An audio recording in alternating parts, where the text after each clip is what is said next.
Hey guys, it's Dr. Hayes, and here is the video for Asian American Children's Lit. I'm going to try not to make this one as long as the African American Lit one and the other ones. It shouldn't be too hard because I don't have quite as many books to show you for Asian American as I did for the others, but I do have some, and as usual with the others, I have a lot more for younger readers than I do for older readers. But it'll be a nice sampling. By no means are the books are the books I have the most important ones even, or like the best. But I wanted you to just kind of see a sampling of the kinds of ways that Asian characters have been represented in books for children, and sort of what some of the main issues are. We can talk more about that, like Asian representation in children's and young adult lit, when we talk and have our discussion more specifically of American-born Chinese. But we can, But for now, you can see some examples. So this video, I'm going to talk about Asian children's literature, which I have some from like Thailand and China and Japan, and also I'm going to include a couple from India in there. And I also am going to include in this video representations of Islam and Islamic Muslim characters in books, because we're not reading anything like that, but it kind of goes along regionally with the same, kind of like I included Native American with Hispanic, which obviously they're not the same culture, but geographically it makes sense. So I have a few things from Muslim authors and with Muslim characters. There's several more that I can tell you about that I don't have copies of yet. I'm going to get them though. I've got them saved for my diversity class this fall, diversity in children's literature class this fall, but I don't have them yet. Let's talk a little bit about how Asian characters are depicted in books, and we'll talk a little bit about Gene Luen Yang, and I have several of his books here, and I can show you, and we'll then move on to the Muslim books after that. So representations of Asian characters is a little bit personal in America, and the same as Muslim characters. There's a little bit more of a personal, sensitive subject there, because from World War II, we have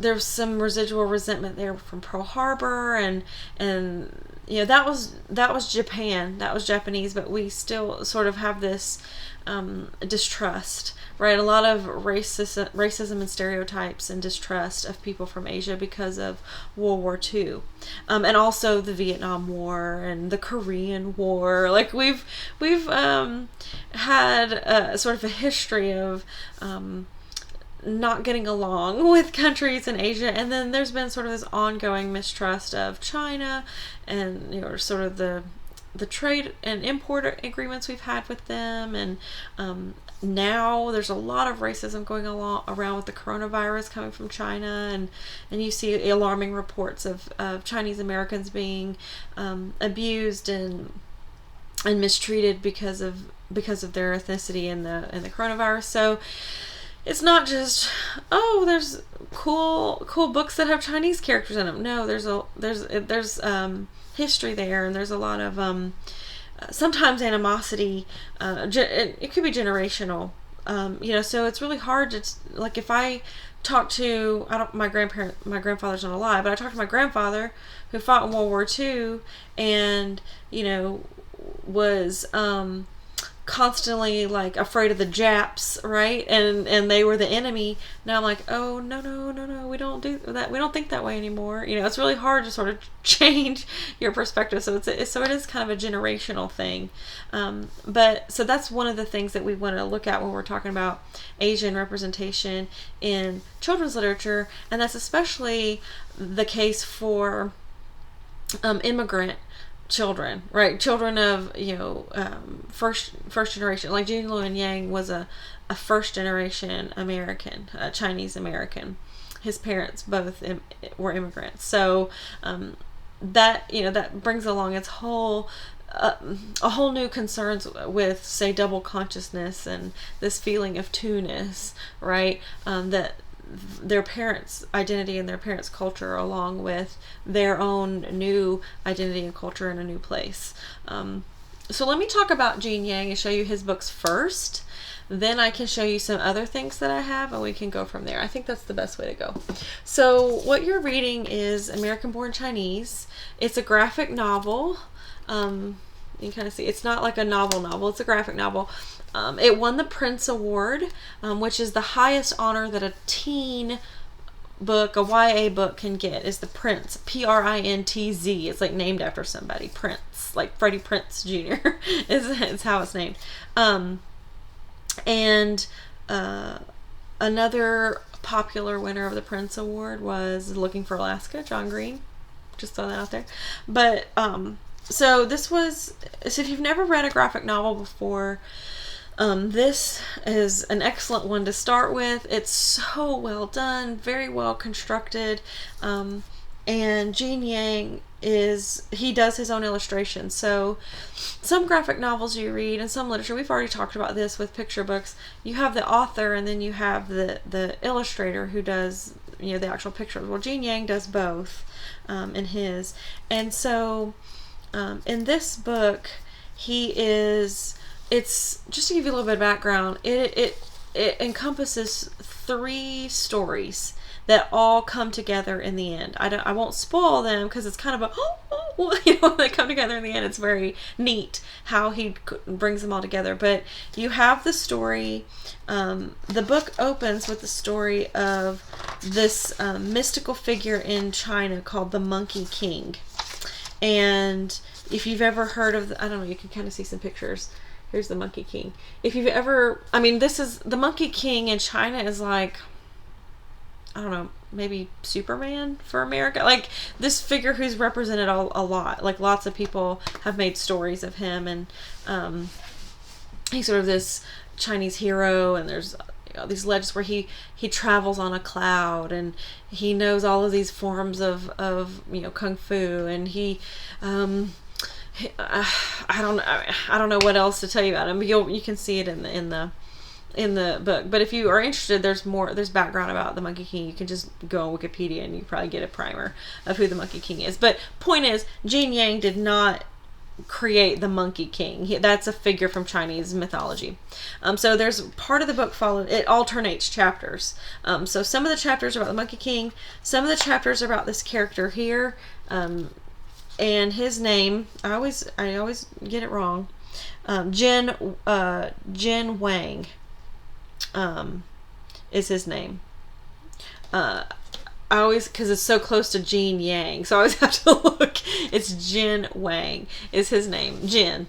And so he's it's this guy, and it's all about him and his family, how his parents meet, and how he grows up and he's the only Chinese student in his school for the longest time, and then a new student comes to town and barely speaks English, and there's a Japanese girl, Susie Nakamura, and everybody assumes that they're together because they're the only people from Asia in the whole school, and just kind of the things he deals with, and the instability he goes through with wanting to be not Asian, not Chinese, wanting to fit in. Like he perms his hair, kind of like old Justin Timberlake style. Like he perms his hair, and it's just he goes through the awkward.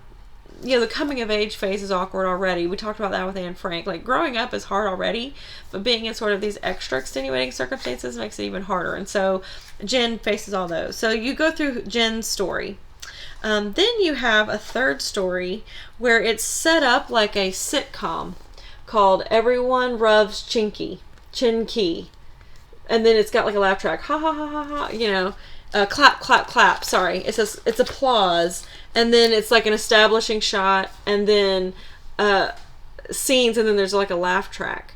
So it's supposed to be like a sitcom. And it's about this guy, Danny, and he has this horrifyingly embarrassing, stereotypical Chinese cousin, Chin Ki, which if you say it fast, it's chinky, like a chink, like like a derogatory term for a Chinese person. And he's got the derogatory, like the stereotypical yellow, like extra yellow skin. I don't know if you can tell that. He has the accent, "Hello, Malika," and he has like the long braid and the traditional dress, and his luggage is Chinese takeout boxes. You know, he's just intentionally everything that a Chinese person would be embarrassed about their culture.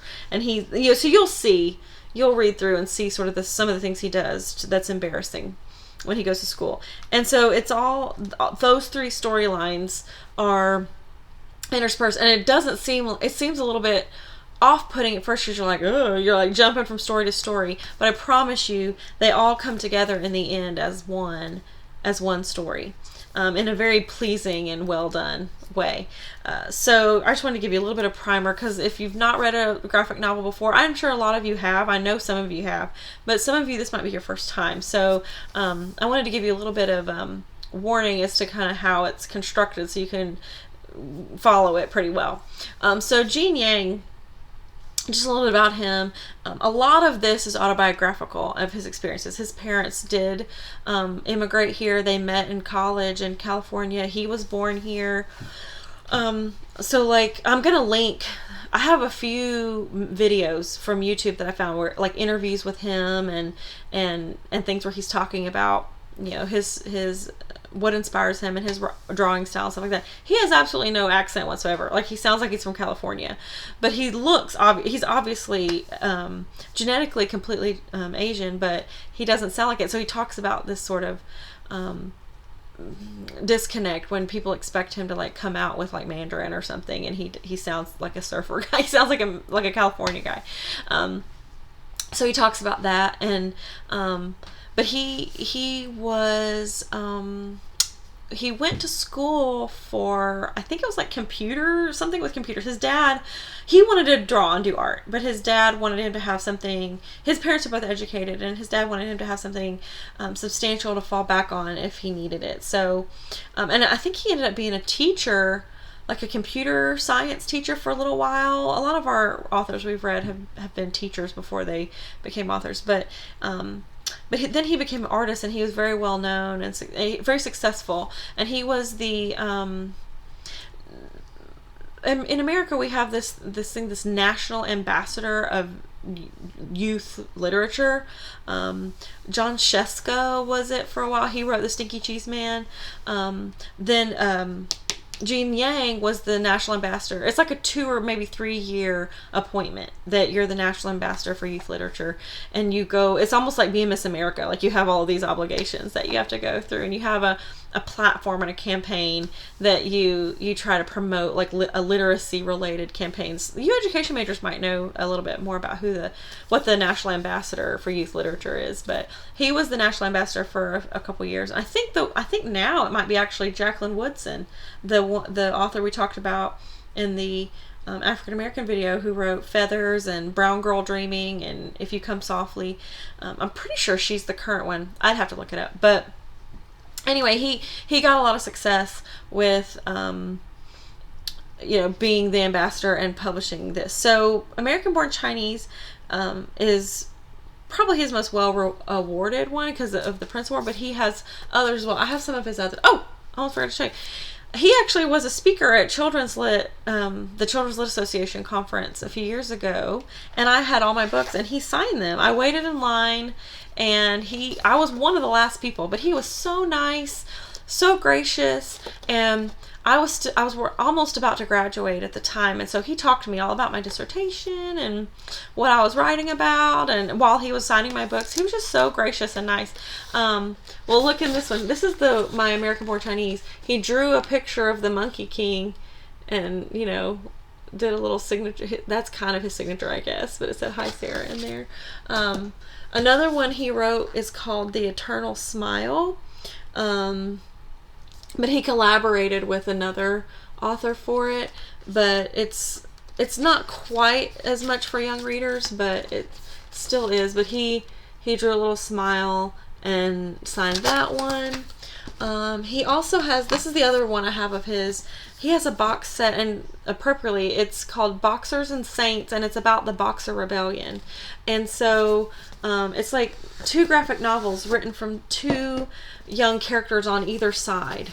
And so if you put them together, it makes like one face. And I think, like, yeah, the spines do the same thing. Like, if you put them together, it makes like one. It's like a really well designed series. It's like 2 sides of the same situation. But he signed both books, and this one he put kind of this elaborate mask in there and signed it for that one, and the Boxers one, and then the Saints one he put a sword in there. So he just sat for the longest time. My whole I had 4 books, and he just drew like an elaborate picture in each one and signed it. It wasn't like GY next, GY next. You know, he made a whole big picture in each one and talked to me the whole time. And I stood in line for well over an hour until it was my turn at this signing line, after he had already given a talk, after he had given his keynote address, and had a PowerPoint to go with it, and it was like really cool. After he had done this whole thing at our conference, then he sat there and signed everybody's books for, it was probably about an hour and a half by the time he got to the end, and he was just as nice as could be, and just, it was like a great experience. I just love him so much, and so I'm a forever fan because of that. So I wanted to show you a little bit about that, but I won't go too much into more detail about him, because if you want, you can watch the links that I'll put on YouTube. You can watch it's like interviews with him and a little bit about him and about American Born Chinese and how he's writing it. Other than those books, he's probably also most well known for, he does the illustrations for Avatar, some of the Avatar The Last Airbender. He works on that anime manga series, I guess you would call it. I'm not super into it, but I know he works on it. And there's like a Code Breakers, I think is what it's called, Code Breakers set, something with code like that, I think he works on. And he's done some more mainstream stuff too, like some editions, some runs of Superman, and more mainstream comic. He does a lot of comic art and graphic novel art with some like mainstream characters you would recognize, other than just his original character. So yeah, if you're not a super fan or familiar with Gene Yang, you should definitely look him up if you like that kind of stuff. Other than Gene Yang, I want to show you some other sort of representations in literature. I didn't show this one the other day. It's a newer book that I just got, but it's just Everybody, Welcome to Our World, a celebration of children everywhere. And what I loved is that it has children in sort of ethnic dress from all over. You have a Muslim girl here, and you have children from all over the world in sort of these traditional costumes, I guess, from their nation. And like here's sort of an islander look there, and I thought it was just so neat. So it doesn't really apply to anyone in particular, but I thought it was kind of neat. This one is different cakes from different cultures. Like there's a king cake right there from Mardi Gras, right? And so there's different sort of cultural cakes from different celebrations. Like this is moon cakes from China, that they, right here, the moon cakes from China that they eat at the Mid-Autumn Festival. I have another book about that. That's like a big holiday in China. The Mid-Autumn Festival, the moon cakes. Oh, these are from Japan. These right here. Anyway, I just think that's cool. That's just one page. So this is not specifically Asia, but I kind of forgot to show this one the other day. But here is, this is like how you say happy in a bunch of different languages, which I thought was kind of cool. It's not just like hello or how are you. It's how to say happy. These are words to say when you're smiling, it says. I think that's so cool. So anyway, I thought I'd show you that. Let me go over here with these. So let's see. Starting sort of at the beginning, we have Kurt Weiss, who is the illustrator of these, and some of these we have some books. Let me look at the year that when Kurt Weiss is. I don't. They're pretty early on in picture book. Yeah, 1938. If you recall from the picture book unit, the earliest picture books was like the 1920s. I think Millions of Cats was 1929, and the Little Engine That Could was 1932, I think. So I mean, some of those picture books were from like the late 20s, early 30s. That's when they kind of got started. And this was The Five Chinese Brothers was from 1938, and then this other one, The Story of Ping, which is also Kurt Weiss. Let me look what year. I don't know if it was before Chinese Brothers or after it. Let me just tell you real quick. 33. So this one was earlier. This is real early. The Story of Ping is 1933. And then The Five Chinese Brothers was 1938. So I just wanted to kind of show you. These were right when World War II was gearing up. We were mostly fighting Japan. That was one of the things that we were, they were an ally that we were bombed by. But you might be surprised by this, but at the time, a lot of Americans just saw Asian looking face and hated everybody who had an Asian looking face. They didn't distinguish if it was Japanese or Chinese or whatever, right? And so something that happened in World War II that we were talking about when we were talking about the book Echo, by Pam Munoz Ryan, is that during World War II in California, the American government, we set up a bunch of internment camps, like concentration camps, but labor camps, internment camps for Japanese Americans that had to be sort of confined while the war was happening, because Japan was one of the countries in the group in the allies we were fighting against with Hitler, right? So it was interesting that these books came out leading up to when there was a lot of mistrust of Asia in general, just because of Japan. Just a little bit of context for you there. But The Story of Ping is about this duck who goes on this sort of journey. But I just wanted to kind of show you, it's mostly about the duck, but I wanted to kind of show you the maybe troublesome depictions of the little Chinese child, in the book, and some of the Chinese people in the book. I don't think he was trying to be favorable. I guess it was. He was going for humor when he was going for this book. It was more of a humorous thing, and so I think that we would consider this now to be a little bit racist, a little bit unflattering.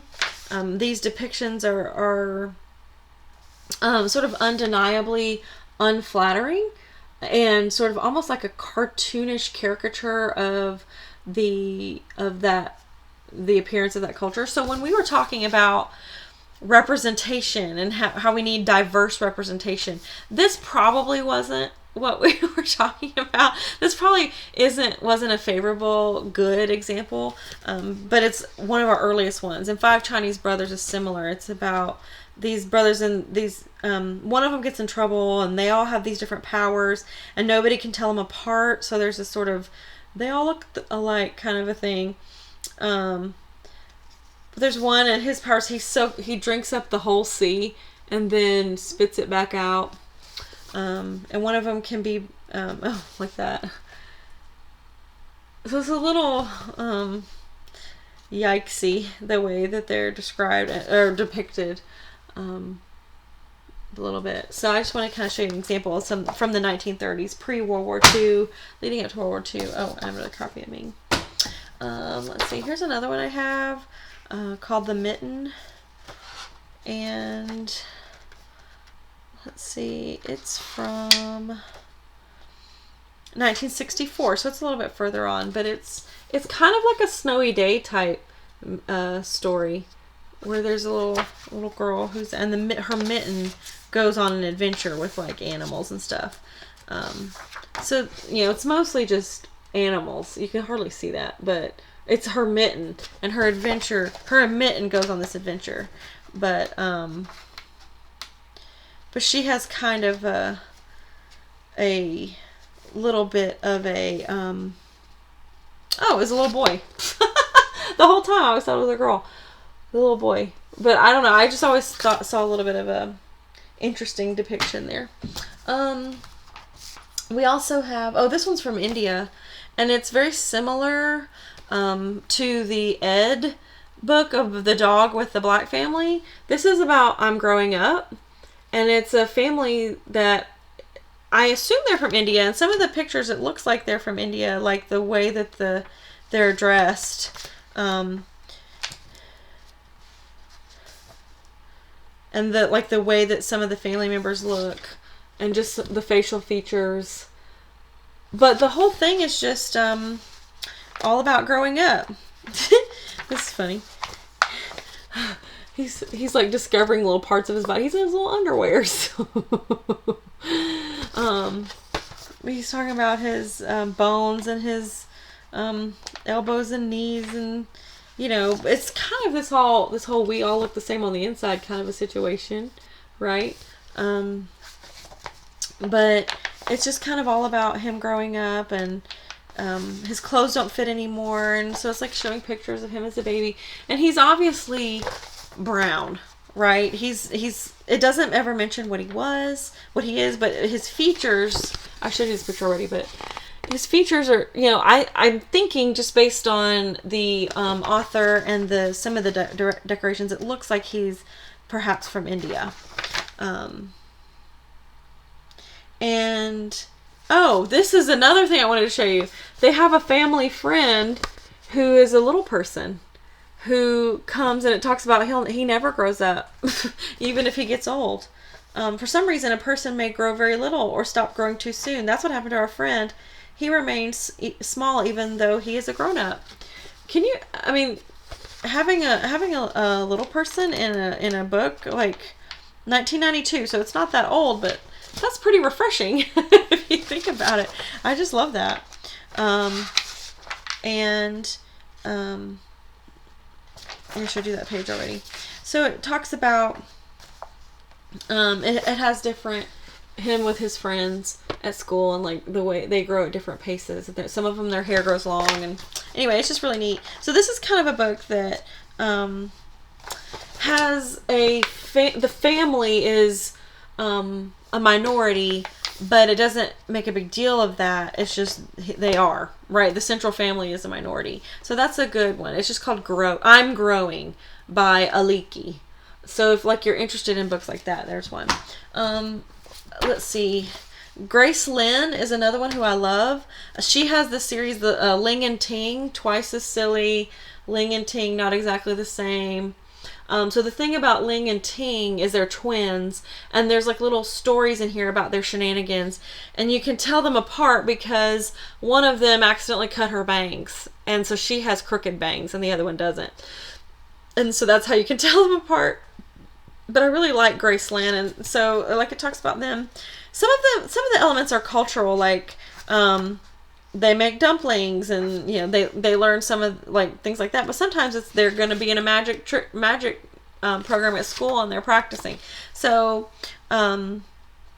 sometimes it's, you know, it's just little Chinese girls being Chinese and being silly and being little girls, right? I love Grace Lin. Another one that she did was the Seven Chinese Sisters. It's kind of like a folk tale style, but it's a little bit more cultural than Ling and Ting is. But it's really cool. I like her style, and it's very accessible, and you know, oh, here's a good picture. And your little baby on there. So there's some, I have a couple of Caldecott honors. Hush is one. It's from Thailand, It was, you could kind of see the style. It's written, it's illustrated very similar to Molly Bang, like when Sophie Gets Angry. It kind of has sort of the similar sort of outline as that. It reminds me of that style. But yeah, that's one. Hush. Another one is Crow Boy. I think it's from Japan. Yeah, Japan. It was a Caldecott honor as well. You can kind of see it's very pretty. It's kind of like watercolor painting. Maybe even like colored pencil. Looks like some of it is colored pencil. Yeah. So that's one. Arnold Lobel, who did Frog and Toad. He has a book, Ming Lo Moves the Mountain. So this kind of brings up our discussion of who is allowed to depict other cultures. Arnold Lobel is not Asian at all. But, this book is, it covers Asian subject matter, right? So, and Kurt Weiss is not Chinese, but he had those Ming and the Five Chinese Brothers. So this kind of brings up that question of who's allowed to write these books? Who's allowed to draw and represent this culture, right?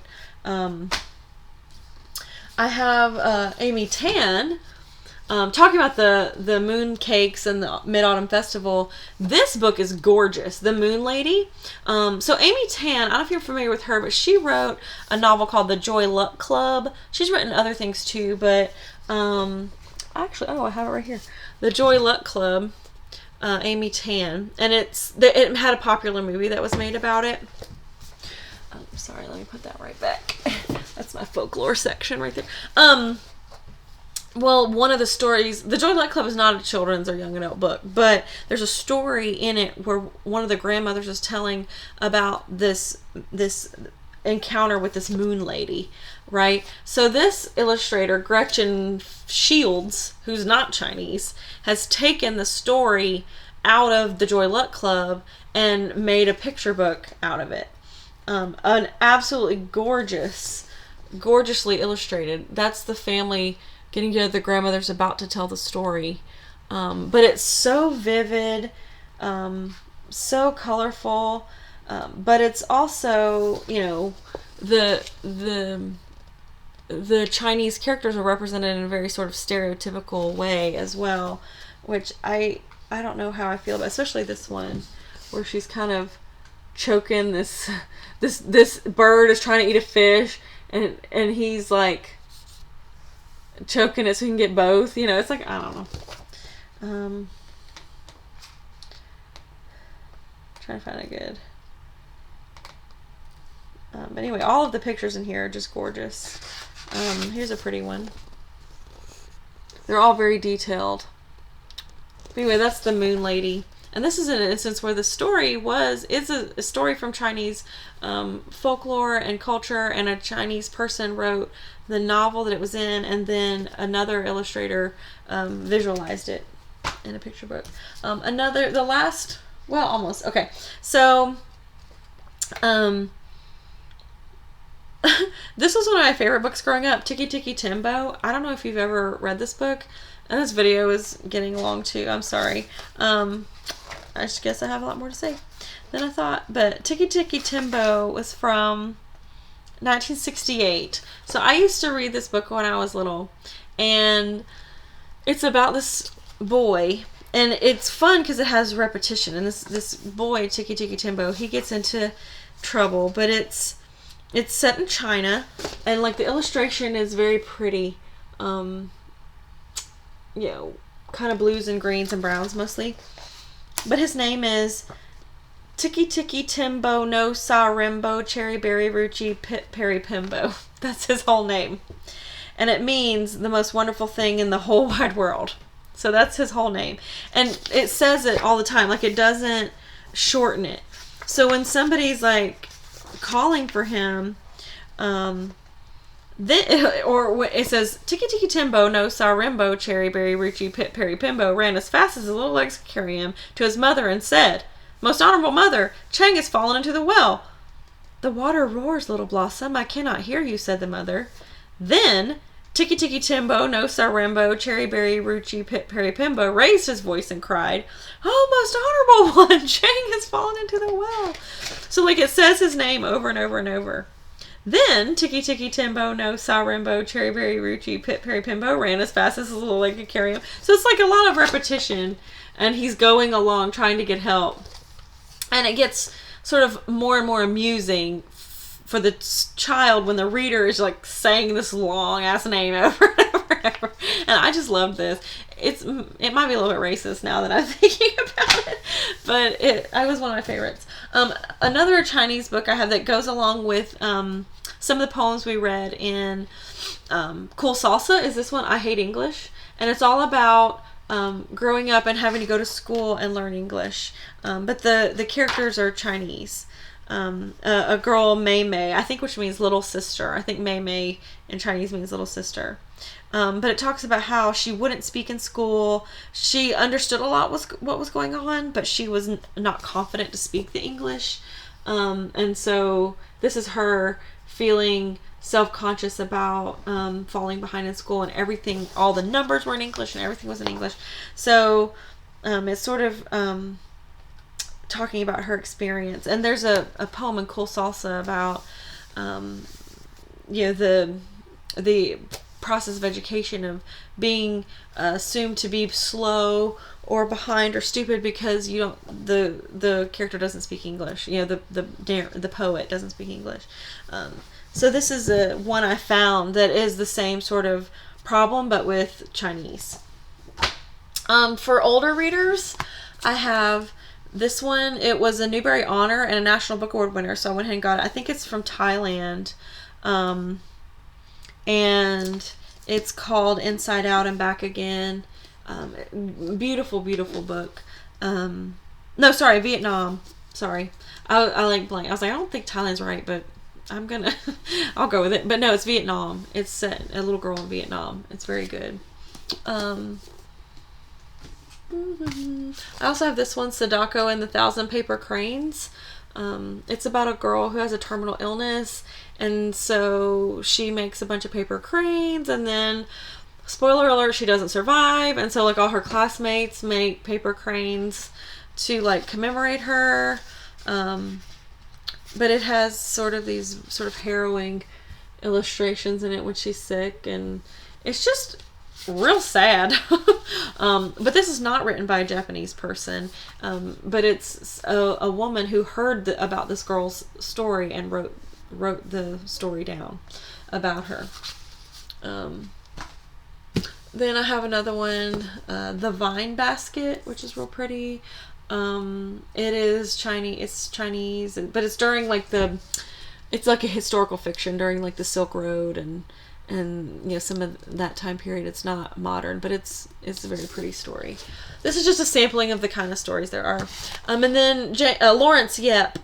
Lawrence Yep is a real well-respected Asian American author, and this is set in 1927 in America. She's Chinese American, and it's about her experiences post World War I, between the Great Depression in America as a Chinese American. So it's good, and it's real short. There are lots of others, Asian characters. We talked about Magnus Bane in the Mortal Instruments books. Those he's I think he's Chinese. I don't remember which country he's from, but he's Asian for sure. And so you could probably think of a lot of examples of books that have Asian characters in it, like Cho Chang and Harry Potter. There are popular characters in series that are also have Asian descent. But this is not an exhaustive stack. I have a few books to show you that are Muslim characters that I have found over the years.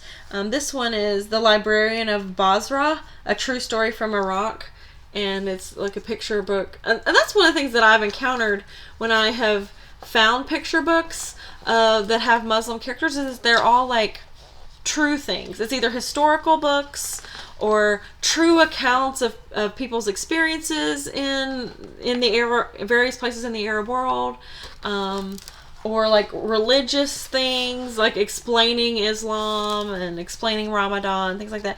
I haven't come across a lot of just fiction that has like a character who's Muslim in it. It's a real interesting phenomenon. So this one's a true story. I have another one. This one's from Pakistan, and it's a true story. It's about this guy, Greg somebody. What's his name? He's a doctor, Dr. Greg Mortensen, and he came and he built a school there. But this is made out of real materials. The illustrations, it's like fabric and stuff, and it's photographed. I don't know if you can tell that. Let me find a good one. But it's like crunched up paper and photograph and hair and all kind of stuff. This is them climbing up the mountain to go to the school. So you can kind of see the cover. It's made like it's real fabric. They're hijabs and stuff. But then in the end, it has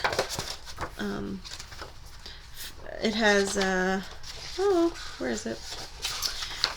Photographs of the real guy and him coming into and making the school and everything. So it's like it kind of skews me out a little bit because it's like, white men saved us, kind of a thing, which I'm like, I'm not a big fan of, but it's still a really pretty book and interesting. This is another one I have. It's a Golden Domes and Silver Lanterns. It's a colors book. So kind of like we had the green is a chili pepper, the Spanish colors book. This is a Muslim colors book, which is very pretty. Look at this one. Orange is the color of my henna designs. They cover my hands in leafy vines. Just very pretty. Very, very pretty book. And the colors go along with, this one's black as ink. And it talks about what I just really think this book is gorgeous. Blue is the hijab my mom likes to wear. It's a scarf she uses to cover her hair. Yeah. So this is a Muslim colors book. I also have Mommy's Khimar, which is this kind of head wrap. And let's see. It's so cute. It's talking about a khimar is a flowing scarf that mommy wears. So it's a different kind of a head wrap. It's like a little bit different from a hijab. Maybe it's like a flowing one that goes over it. I'd have to look up and see. But this is a little girl when her mommy leaves for work. She's exploring throughout her mom's scarf collection, and she's really cool. She plays make-believe with them. She pretends to be princesses. She, kind of plays with them. It's so neat, showing her sort of imagine. One of them, she pretends like she's a mommy bird in it. It's like so sweet how she's playing. This is great too.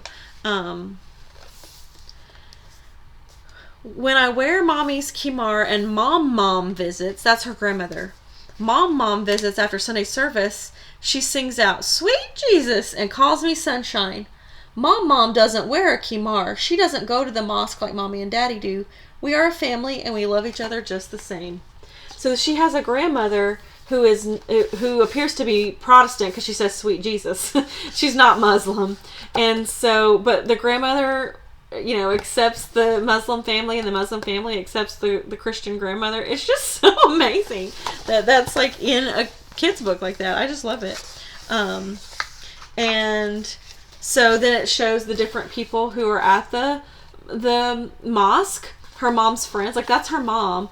This is her mom's friends. One of them appears to be white. She has blue eyes and white skin. So it just kind of shows that the variety of people who ascribe to Islam, it's just really neat. Yeah. So that's all I was going to show you from that one. I love that book. Then I have a couple of books about Ramadan. My first Ramadan. I don't know why that makes me laugh. It just does. But it's all about what Ramadan is, and it explains it, and it shows the different things that they eat, and talks about the fast, and it talks about sitting on the floor is traditional and explains that. And it's cute. It's all about, and going to the mosque. Right, so this is my first Ramadan. Then I have a book that really does make me laugh. It's Ramadan, Curious George. We have a Curious George Ramadan. So Curious George makes a friend who's Muslim, apparently. And so each of these tabs is like a different activity, Ramadan activity. So each one you go to, and like this one has all the cool treats that they're making, and the man in the yellow hat's helping them decorate. And so it talks about the day of fasting and getting up, and he can't eat all day from sun up to sundown. Waiting for sunset. It's got actually a lot of pretty good information in it. It talks about part of Ramadan is charity and sharing with others, and it shows them doing a food drive. It talks about like the clothes. So he gets a yellow a hat, like a fez. I'm like, what is that hat called? A yellow fez to replace his other yellow hat. So it's just really neat. It's just this really neat. It's Ramadan, Curious George. I don't have. Oh, and I do have. I forgot about this one. I can't mention books set in Asia without mentioning The Jungle Book, Rudyard Kipling. Right, you can't have books set in Asia without The Jungle Book. This is India, and there are lots of Victorian books set in India and books for kids set in India. But I just happened to, oh yeah, Jungle Book, I forgot about that one. As far as books for older readers that have Muslim characters in them, I have some on order, but there's a lot of them for teenagers that are like, it's mostly focused on girls. Like there's one called Does My Head Look Big in This? And it's about, the headscarf, the hijab that, this high school girl wears. There's one, 10 Things I Hate About Me. There's one called She Wore Red Trainers. It's about a girl who wears standard covering, Muslim covering, but she wears red Converse sneakers underneath, and it's kind of like a cool love story. And so there's a whole list of Muslim YA books on Goodreads if you're interested. And I'm going to get some of them for my class in the fall, but I don't have a whole lot of those. And I was trying to think, like, I don't know that I even know. I can't think of a lot of books that just have a random Muslim character in them. Other than kind of like the first book I showed you, where it's like a bunch of kids from the world, and one of them has like a head covering, maybe. But most of the books that I've encountered with Muslim characters it's about Islam or Ramadan, or being like the plight of Muslimness, or it's like real stories of living in the Middle East, that kind of thing. It's very rare, and you guys might have examples that I don't know of there just to be like a Muslim character who it's not that big of a deal. Oh, I just lied. There is an example. What was I thinking? In the book we're reading for this semester. No wonder, I almost forgot. It's an Abundance of Catherine's has a Muslim best friend. So Hassan, the other guy, the main character, Colin, the main character, his best friend who comes on the trip is Muslim. And there's a lot of stuff about that. So we will talk more about Hassan and his Muslimness and how that's represented, because he like prays sometimes, like he'll get up and pray, but then he's not super devout, so it's kind of interesting. He and Colin have an interesting relationship, because I think Colin is Jewish, now that I'm thinking about it. We were talking about Jewish characters. So I'm pretty sure Colin is sort of a non-practicing Jew, and Hassan is a sort of devout Muslim, and they're best friends. So when we get to an Abundance of Catherine's, we can talk more about that. Okay, so I said this video wasn't going to be as long, but whoops, it kind of ended up being longer than I thought it was going to be. Sorry about that. Hopefully you haven't lost patience with me, but there's a lot to cover, but we have 2 days when you're reading American Born Chinese, and I only covered it in one of the videos. So there's at least that. There'll be one more video like this in the diversity unit, and it will be about LGBTQ representation in children's and young adult literature, and characters with disabilities and mental illness, and other sort of alternative life circumstances like that. And so that'll be the last video for the diversity unit that I cover. Thank you for sticking with me. Hope it was kind of interesting. And when we get into Discord, we can talk more about American Born Chinese, and we can talk about other Asian characters and Asian children's books if you have ideas, and Muslim ones too. All right, I hope y'all have a good week. Bye.